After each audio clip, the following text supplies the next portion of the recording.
Bonsoir à tous. Du coup, on est là pour montrer à quel point l'intelligence artificielle est présente au quotidien, en fait. Je t'ai Catalina, mais en fait partout.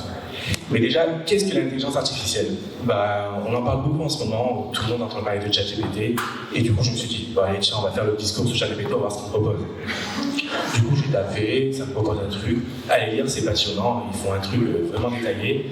Et après, je me suis dit, bon, ils n'ont pas bravé les grèves, les poubelles et les manifs pour m'inviter à réciter ChatGPT. Du coup, si on essaie de prendre un recul, c'est quoi l'IA en fait? L'IA, c'est l'ensemble des techniques et des moyens capables qui permettent aux machines de simuler l'intelligence humaine. C'est ça la définition de l'IA. Et aujourd'hui, l'IA se applique dans tous les domaines. Dans la science, dans l'industrie, dans la pharmacie, dans la médecine, mais évidemment dans le marketing. C'est pour ça qu'on est là, sinon on s'ennuierait. Et du coup, si on prend le pas de recul, l'intelligence artificielle est vraiment l'ensemble des techniques qui, à travers du comportement d'achat et de la data, peut permettre d'influencer un comportement client. On va prendre 3 petits exemples tout de suite. Les géants du web ont été les premiers à utiliser l'intelligence artificielle, ils sont toujours en avance évidemment. Si on prend Spotify, évidemment, ils vont vous recommander votre prochaine chanson par rapport aux playlists préférées. Amazon ou la Fnac, eux, ils vont directement dire « Ah tiens, t'as acheté ça, mais sache que les clients qui te ressemblent, ils ont également acheté ça, ça peut t'intéresser. » Et Netflix, évidemment, eux, ils vont vous proposer votre prochaine soirée pleine des films par rapport à votre historique d'achat. Mais concrètement, comment ça se matérialise? J'ai fait 2 captures d'écran. À gauche, c'est mon compte. À droite, c'est ma mère, parce qu'évidemment, on partage le même compte, et donc du coup, je me suis permis d'afficher son historique. Vous voyez qu'à gauche, je propose des séries drôles, plutôt par rapport à ce que je consomme, etc. À droite, je ne connais pas tout ce que regarde ma mère, mais Triada, je ne sais pas tout ce que c'est, mais je vois qu'il y a un peu de céréales roses, des séries latino, je pense que c'est des choses qui lui plaisent. Mais ce qui est important de savoir, c'est que vous avez vu, on n'a pas exactement les mêmes blogs qui apparaissent. C'est personnalisé par Netflix, et même au sein du même blog et tendance actuelle, on ne propose pas la même chose parce qu'on n'a pas les mêmes habitudes d'achat. Et ça, derrière, c'est bien de l'intelligence artificielle qui va analyser tous les comportements de visionnage pour arriver à nous faire une recommandation. Parce que grâce à cette recommandation pertinente, l'expérience client est améliorée, et donc du coup, l'intelligence artificielle fidélise le client. Donc on va voir. C'est bon? On va voir comment. Pardon. On va voir chez Catalina comment on l'applique. On va prendre un exemple concret. On va prendre une solution que vous connaissez peut-être, qui est la solution donc One. Donc ce sont des challenges. Vous pouvez voir ici l'exemple de ce que je peux voir moi sur ma solution One. Aujourd'hui, on la propose au sein de notre application Coupon Network et de notre site Totem. Donc ce sont des challenges promotionnels qui visent à engager le shopper. Donc pour chacune des marques qui participent à ces challenges, le shopper va retrouver différents niveaux de gains, et pour chacun de ces niveaux de gains, il va devoir réaliser des achats en magasin ou en drive et des actions relationnelles pour s'engager avec la marque ou l'enseigne. Tout ça, c'est basé sur les porteurs de cartes de fil, donc ce qui nous permet en fait d'utiliser toute la data des porteurs de cartes de fidélité pour pouvoir vraiment travailler au mieux tout ça. Donc on a 3 enseignes partenaires, Système U, Intermarché, Supermarché Match, pardon. Et depuis le lancement, plus d'une 40aine de marques ont été animées sur One. Maintenant, c'est OK, on est ici pour parler de data, d'intelligence artificielle. Donc, Johan, comment est-ce que sur One, on utilise l'intelligence artificielle? Eh bien, elle est partout. Dès, évidemment, le ciblage. En gros, l'idée, c'est que l'intelligence artificielle est là pour améliorer l'expérience client sur le site Totem, sur les sites des différents partenaires. On a 2 moyens aujourd'hui de la personnaliser. La première, c'est notre algorithme de recommandation. Vous avez vu, on a parlé de 40 marques, on ne va pas pousser 40 marques à tous les clients, ça n'a pas de sens.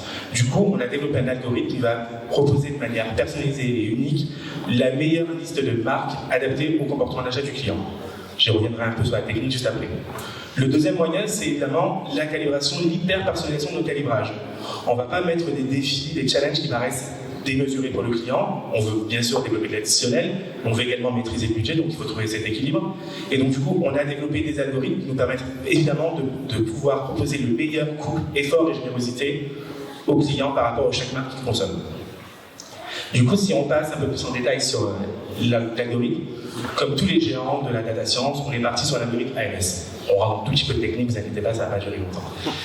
Et on a commencé par ça, faire nos premières recommandations, c'est un peu la base du marché. Mais après, notre équipe d'experts data scientists a enrichi ces algorithmes-là en apprenant sur nos premières campagnes et nos premiers retours clients pour du coup améliorer nos modèles, et on a développé des algorithmes supplémentaires pour du coup faire les meilleures recommandations. En quelques mots, comment ça fonctionne l'algorithme de recommandation? Ça va analyser l'ensemble du comportement d'achat des clients et ça va du coup avoir 2 objectifs. Le premier, c'est de pousser les marques que le client a déjà achetées. Évidemment, si on veut intéresser un client, il faut qu'il se sente reconnu dans les marques qu'on lui pousse. Deuxième objectif, lui pousser les marques que les clients similaires ont déjà achetées. Pourquoi? Parce que on se dit que s'il a le profil à peu près similaire, il va vraiment être intéressé par ces marques qu'on lui propose. Et donc cette combinaison qu'on a mis en place, qu'on a développée, qu'on a testée sur plusieurs campagnes et qu'on a approuvée, nous permet d'avoir la meilleure personnalisation client pour atteindre deux objectifs, à la fois la fidélité et l'intérêt du client, mais également faire du recrutement ou chercher les clients qui achètent ailleurs cette marque et de développer de l'additionnel. Et c'est pour ça que l'intelligence artificielle nous permet du coup de proposer la meilleure liste de marques aux clients par rapport à ses habitudes d'achat. Donc l'idée, c'est de voir un peu ce que ça a apporté, l'intelligence artificielle. La première chose que ça apporte, c'est bien entendu de la pertinence. Alors pour mieux illustrer, on a pris 3 cartes de fidélité. Au lieu de les appeler cartes 1, 2, 3, on a plutôt pris les prénoms, Emmanuel, Elisabeth et Bruno, qui sont plutôt d'actualité. Donc ça vous permet au moins de les mémoriser. Moi j'ai mis tout à l'heure pour c'était qui. C'est vrai, il y en a qui l'ont compris plus vite. Alors, donc, si on regarde un petit peu, on voit que déjà, Emmanuel, Elisabeth et Bruno sont tous les 3 animés par 18 challenges. Et on peut voir notamment avec cette première ligne, gagner jusqu'à, Emmanuel lui va gagner jusqu'à 52 €, là où en fait Elisabeth c'est plutôt 61 et Bruno 53. Très certainement que l'algorithme a analysé que Elisabeth, faut peut-être lui donner un tout petit peu plus de récompenses et de gains pour pouvoir l'intéresser. Donc ça c'est un premier point, c'est l'algorithme va vraiment, comme disait Johan, personnaliser les gains et les efforts en fonction de chacun des clients. La deuxième couche, c'est qu'on va aller regarder parmi les marques qui sont proposées, celles qui sont plus intéressantes. Donc très certainement que dans ce cas-là, Emmanuel doit bien aimer les petites soirées là avec ses potes et prendre des apéricubes, puisque c'est la première marque qui lui est poussée. Là où Elisabeth, c'est plus les protège-slips et serviettes. Là où Bruno, alors qu'on n'avait pas du tout préparé, mais Bruno, a priori, aime bien Activia. Il en a besoin, donc c'est ce qui est poussé. Alors vous vous dites, bon, peut-être qu'on sait juste la première marque, mais en réalité, non. Si on regarde en fait l'ensemble des marques que va avoir chacun des 3 clients, on voit bien qu'ils vont retrouver les mêmes marques, mais organisées différemment et avec des gains différents. Donc le premier, c'est que ça apporte de la pertinence au client, on va retrouver les marques qui lui correspondent. Le deuxième, bien entendu, c'est la performance. Le fait de travailler en fait la définition client par client, ça nous permet de regarder son comportement d'achat et de lui demander des efforts à réaliser dès le premier palier. Donc il n'y a pas de subvention, on a une augmentation systématique d'au moins 50% des dépenses. Ensuite, on observe une amélioration des conversions. Le fait que, comme le client va voir en fait, les marques qui lui parlent le plus, il a tendance, bien entendu, à convertir, acheter et réaliser ses challenges plus vite. Et le troisième, c'est qu'on peut voir que d'après les différents tests utilisateurs qu'on a pu faire, en fait, 9 clients sur 10 nous disent « mais je reconnais bien en fait, les marques qui me ressemblent ». Donc là, on est sur de la pertinence, on est sur de la performance. En tout cas, Catalina, et vous aussi, c'est pas une association, donc l'idée c'est qu'il y ait de l'argent derrière, il faut comprendre quel est l'impact qu'on va pouvoir mesurer. Et en digital, c'est toujours un petit peu compliqué, mais heureusement, on a l'intelligence artificielle qui va de nouveau nous aider. Si on prend un pas de recul sur la mesure des campagnes, qui est du coup une des cœurs de l'activité de Catalina, il y a 2 grands types de médias, les médias qui pull, les médias qui push. Les médias push, c'est vraiment quand nous, on envoie des SMS, des emails, des courriers, des coupons, où on va vraiment du coup choisir les sites qu'on veut animer. Et dans ces cas-là, on a la possibilité de pouvoir dire ces clients, on les anime, ou ceux-là, on ne les anime pas. Alors, suivant votre langage marketing, vous parlez de clients témoins, population blanche, groupe de contrôle, c'est la même chose. En gros, des clients qui ne sont pas animés. Et quand on a des clients qui ne sont pas animés, alors qu'ils ont le même profil que les clients animés, on est évidemment capable de pouvoir dire un additionnel, un incrémental, et donc de calculer un ROI. Sur les médias dits un peu plus cool, c'est un peu plus compliqué parce qu'on ne sait pas exactement qui va voir la sollicitation. Quand on est sur une borne, quand on est sur un espace digital, on ne le sait pas tout de suite à l'avance qui va être voir la sollicitation, et donc on ne peut pas du coup isoler les clients en amont. Et donc du coup la mesure, elle est plus descriptive, elle est moins liée à l'impact. Mais ça c'était avant. Parce que chez Catalina, on a mis en place une nouvelle solution qui s'appelle AI Shopper Matchmaker.